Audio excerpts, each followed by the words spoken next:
Gas එක ඉවරයි. කඩේ තියෙන්නේ නිල් ඒවා විතරලු. කොහොම හරි එකක් ගේන්න. බය වෙන්න එපා සෝමේ. මගේ ඔළුවේ නියම අයිඩියා එකක් තියෙනවා.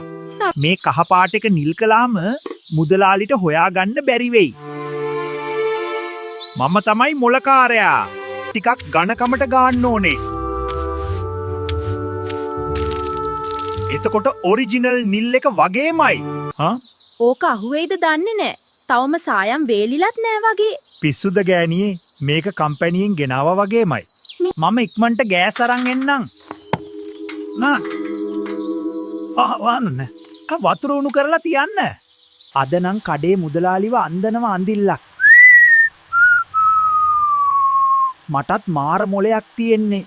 මුදලාලි මේ හිස් එක තියාගෙන මට පිරුණු ගෑස් එකක් දෙන්න. බලමු සිරිපාල.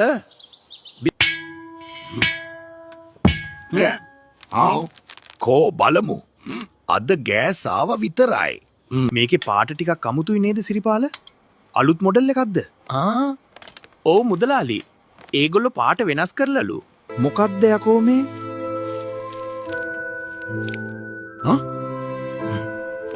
තෙත සායම්. කහ සිලින්ඩරේ නිල් ගාලා මාව රවට්ටන්නද හැදුවේ කපටියා? අනේ මුදලාලි. ඒක මේ පොඩි වැරදීමක්. බලපංකෝ සිරිපාලයා ගෑස් එකටත් ඇරලා. හොරාට කලින් කෙහෙල් කන වැට පැනලානේ.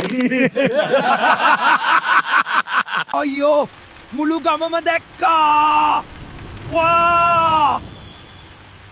වහකෝ කට. කෝ ගෑස්? මොකද මේ හිස් එකම ආයි ගෙනාවේ?